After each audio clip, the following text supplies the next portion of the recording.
I should like to direct your attention to Psalm 142.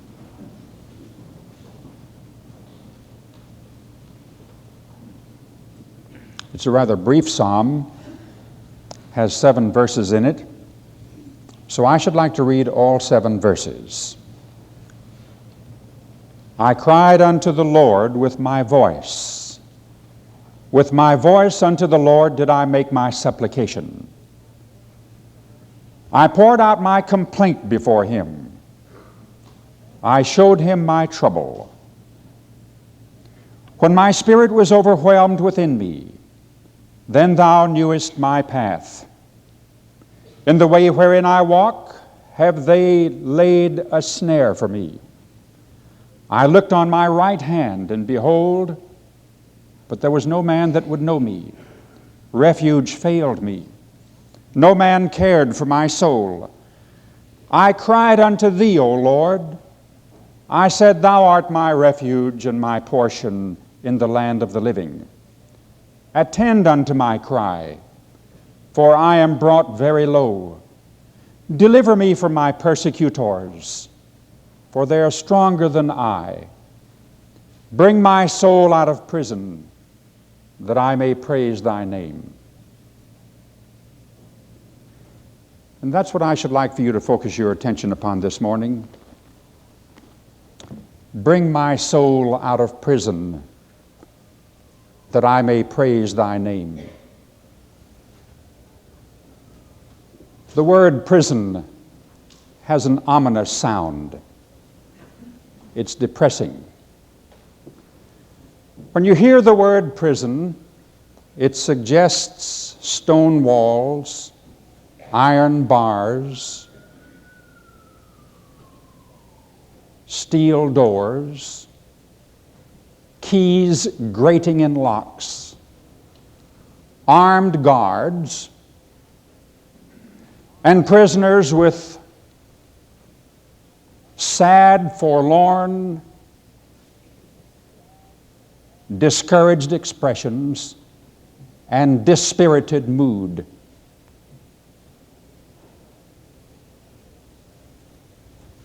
Several years ago, the late Dr. Ralph Sockman, who at that time was the pastor of the Christ United Methodist Church in New York City, said that he had visited several of the famous chateaus in France. He admired their lovely lawns and beautiful gardens and luxurious living rooms. And then he said almost invariably the guide took him down some winding stone steps to the basement, and there showed him the dungeon where the master of the house kept his enemies and where he would torture them and finally leave them in the dark to die.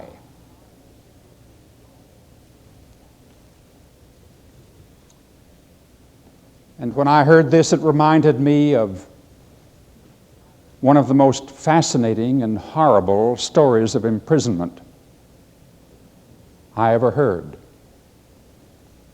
A story written by Edgar Allan Poe entitled The Cask of Amontillado. It's the story basically of 2 men. One man's name is Montresor. The other man's name is Fortunato. Fortunato is Montresor's best friend.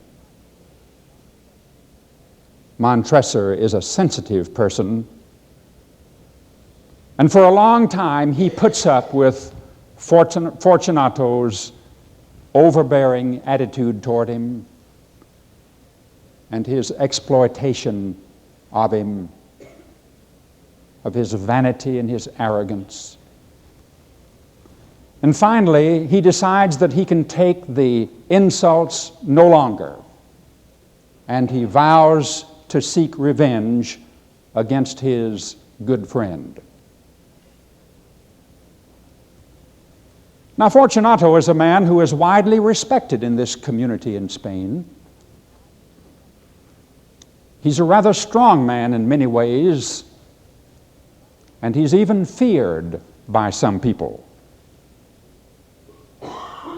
But he has a weakness. He's a heavy drinker. Now, he tries to cover up this bad habit by claiming to be a connoisseur of rare wines. This is the way in which he justifies his drinking. You see, he's always sipping wines to determine whether or not they're genuine. So Montresor decides to capitalize upon this man's weakness.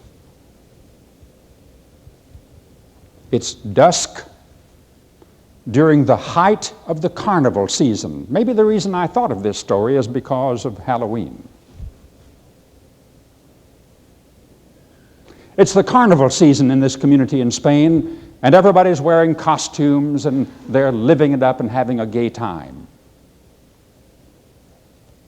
Fortunato is dressed in the costume of a clown, which accentuates his silliness produced by drunkenness. Montresor comes to him and says, "Look, somebody has just given me a cask of very rare wine, Amontillado, and I would like to know whether or not it's genuine." Well, of course, Fortunato says, "You've come to the right man." He says it with a thick tongue because he's drunk. "But you've come to the right man, and I'll be delighted to determine whether or not it's genuine." So the drunken Fortunato staggers behind Montresor as Montresor leads him down some winding stone steps to the catacombs. And there at the end of a long, dark, damp corridor is a niche. And in the niche is a huge granite stone from which there comes a chain with a lock on it. Montresor leads the unsuspecting Fortunato up to the stone, and there he fastens him by the chain to the stone.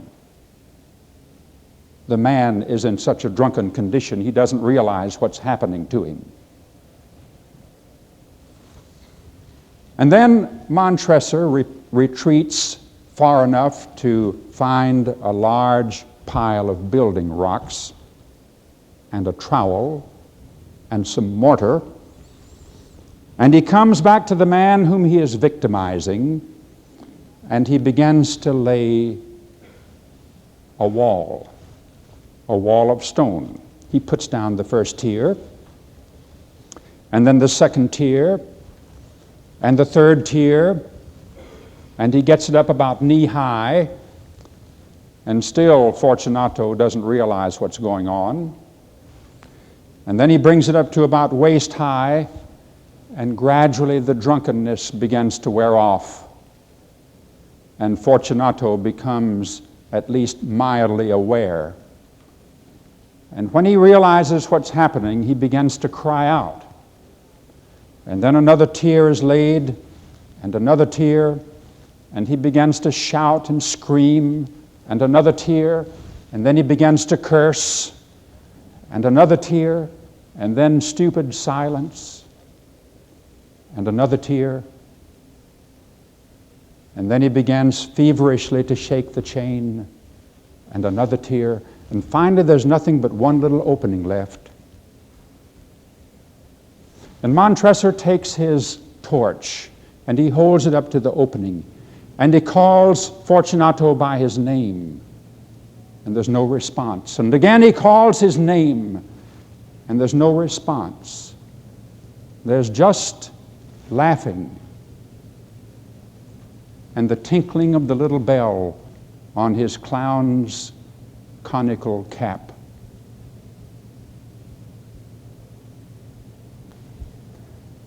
And this has caused me to think about imprisonment. I almost immediately reverted back to this passage in the Old Testament.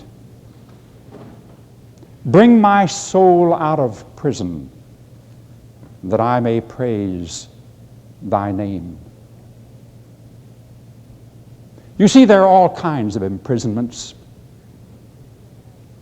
It isn't everybody who is imprisoned by stone walls and iron bars and steel doors.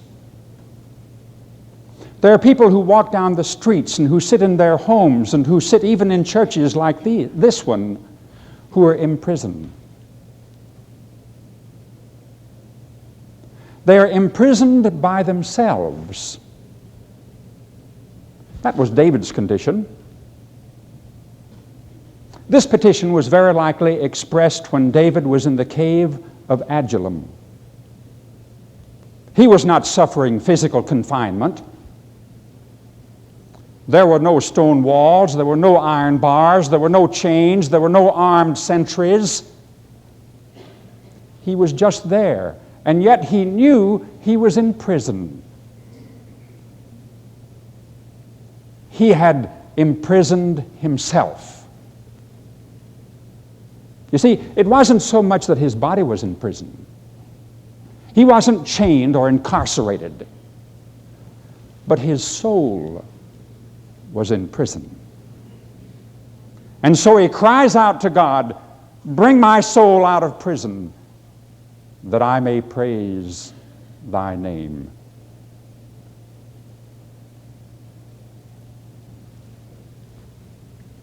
Now, how are we imprisoned?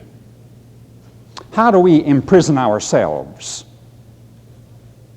Well, first of all, our bodies can imprison us. We can, in a very real and deep and rather profound way, be imprisoned by our bodies.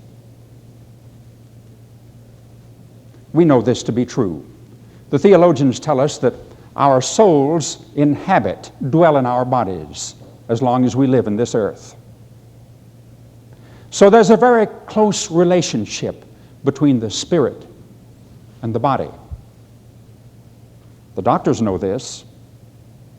Every now and then a person goes to the doctor for an examination, and he's given a very careful physical examination, and the doctor finally says to him, I don't find anything wrong with you physically.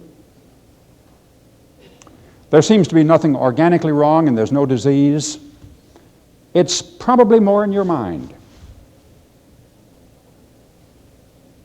Or you seem to have some deep worries.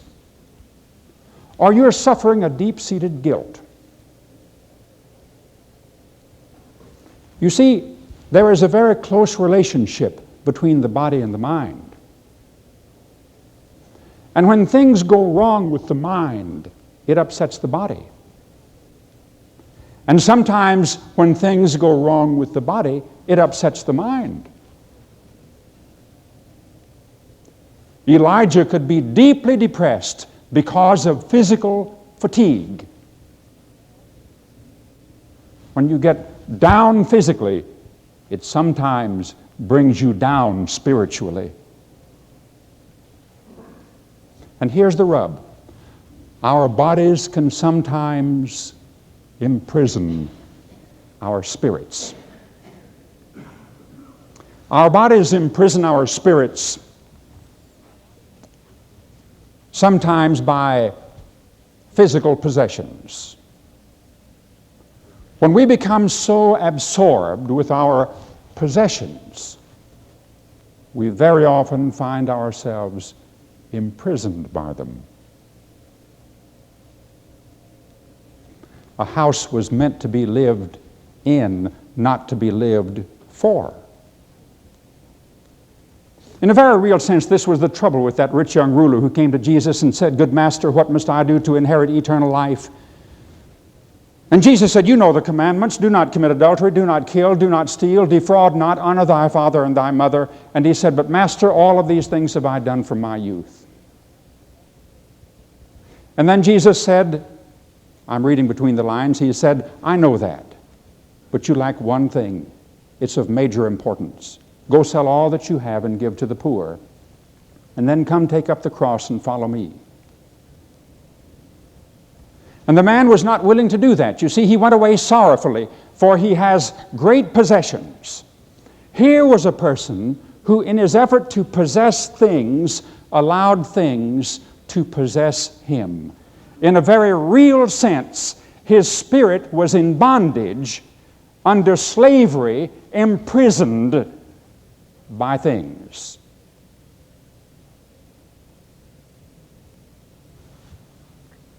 And then sometimes we can find ourselves imprisoned by bodily passions. Not only possessions, but physical appetite. A number of years ago, when I was a little boy, one of my very best friends, he was a good bit older than I was then, but I liked him a lot and admired him because he was a great athlete. He was very likely the greatest athlete produced in Mississippi. He was about 6'2". He weighed about 210 pounds, and he was very fast and very quick and very well coordinated. He had what they call great balance, and he was the best running back, I suppose, Mississippi has ever produced. He was offered 55 football scholarships all over the country. But he was not only a great football player, he was also a great track man. And I think the record will show that he still holds the record for the 100-yard dash, the 220, the 440, the shot put. He threw the discus. Coach Billy Hayes, who at that time was coaching at the University of Indiana, said that this man had the promise of being the greatest decathlon representative in Olympics produced in America up to that time. But you see, he had one problem. He had this great talent, these great gifts, this marvelous physical coordination, a beautiful body. He was so well coordinated, he was such a great diver and swimmer and acrobat that a major circus tried to sign him up. He had all this going for him, but he lacked one thing. He could never discipline himself. He became a heavy drinker and a carouser. He became an alcoholic. By the time he was 50 years old, he was in deep trouble with the law. He was put in jail. His license was taken away from him so that he couldn't drive. He lost his job. He lost his family. He realized that he was imprisoned by his body, and so he decided to destroy the prison, and he committed suicide.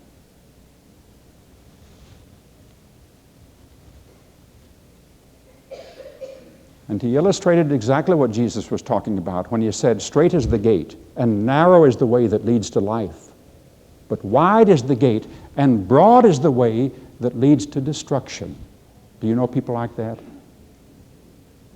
People who have imprisoned themselves through their bodies. And then there are some people who are imprisoned by their minds. Milton said, "The mind is its own place, and it can make a heaven of hell and a hell of heaven." The mind is its own place. And there are some people who are in prison today as the result of their minds. They're imprisoned by closed minds. Dr. Paul Rees said that there's hardly anything that's more painful than a new idea. And there are some people who find new ideas so painful that they close their minds on them. That's the only way in which they can be secure. That's the only way in which they can ensure that life will rock along according to the old familiar patterns. They don't want to be challenged by a new idea. It may be too upsetting. It's very painful. So the mind closes. But the tragedy of this is that it always imprisons that person. And then some people are imprisoned by minds that are not necessarily closed, but that are cluttered. When Dr. Elton Trueblood came and preached in this pulpit during that week that he was here with us, I talked with him a great deal, and one of the things he told me is that a lot of people are operating on a very low level because their minds are cluttered. They can't seem to concentrate. Like the great painting of Dante that was lost, you remember, and the young artist was determined to find it, and tradition told him that it was in a certain community and a certain place, and he went to that place and he found the church, and behind the church was a little kind of an outhouse, a little storage room, and it turned out to be a junk room, and in that room were boards and straw on the floor and old bottles and all kinds of junk piled around, and the walls were whitewashed, and he moved out the junk, and then he began to take the whitewash off the walls, and there was the lost painting of Dante. It was lost because of the junk around it, the clutter. And there are a lot of persons today who are in prison because of the clutter, the junk. There's nothing wrong with television, except this. The good stuff is hard to find on television. There's a lot of junk, a lot of trash. I don't suppose we've ever faced a greater plethora of books today. But you see, there's a lot of trash. There's a lot of second-rate writing today. There are some authors who are making an awful lot of money, and if you let that money trap you into believing that they're great, you see, you'll be fooled into think that second-rate stuff is great. There's a lot of clutter, and Dr. Trueblood bore down on this with me. He says, you've only got so much time to read the good stuff. There are people who are imprisoned by minds that are closed and by minds that are cluttered. Now let me hasten to say that there are some people who are imprisoned not just by their bodies or their minds, but by their souls. What a frightful thing to be imprisoned by your own soul. What a horrible jailer. There's a very interesting story about Attila the Hun. Do you remember him? He was one of the barbarians from the north. He was a big, powerful man. He came down with his barbarian troops, stormed the bastions of Rome, and he knocked it out. He beat down their defenses, took over not only the city of Rome, but the empire. Because by that time, you see, Rome had become decadent.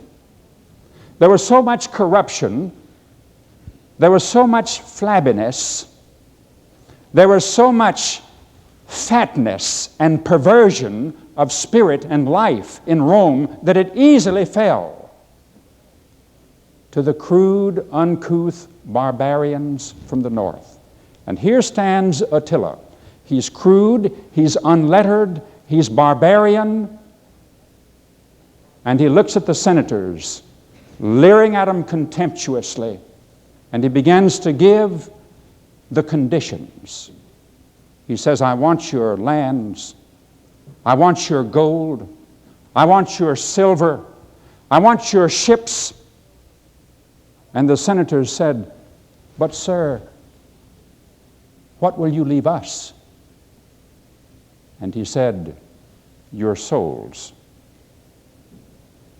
But that was the tragedy. Their souls weren't worth living with. They were entrapped by their souls. They were imprisoned by their souls.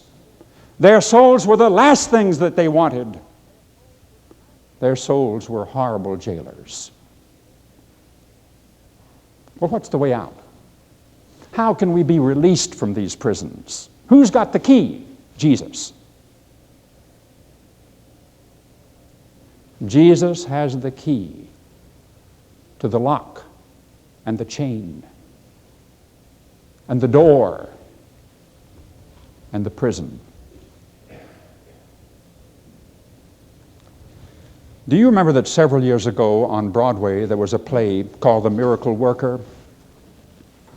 The Miracle Worker was written by a man named William Gibson. It had a long run on Broadway. It was about young Anne Macy, who was the teacher of Helen Keller. And in this play, as the story unfolds, is a very dramatic scene. Anne Sullivan has for a long time been trying to break through to the little Helen Keller, blind, deaf. And of course, she's had to deal with her frustrations and her outrageous outbursts of temper as the result of this frustration. How do you get through to a little girl who's blind and can't hear? And she's got no background. You can't say anything to her. You can't really get through to her. And she began to take her out behind the house and take the old-fashioned handle of that pump and pump water into her hand, and then she would make a sign. And of course she was trying to associate the sound with the feel of the water, but it didn't do any good. And for a long time it didn't get through, and then one day there was a breakthrough. And the little face lightened up as she began to make the association for the first time of the sign in the hand with the feel of the water playing across the palm of her hand. And for the first time, you see, the door was open, and the whole world could now come in. She had the world at her fingertips. She went through school. She went through college. She became a Phi Beta Kappa. She spoke all over the world. She spoke to great audiences and inspired them by telling them all that she knew. She attributed all this to God working through that teacher and opening up her life by telling her what the truth about life is. Now that's what Jesus does. The Holy Spirit of Jesus Christ taps on the door of your soul to bring you out of prison. He breaks the power of canceled sin and sets the prisoner free.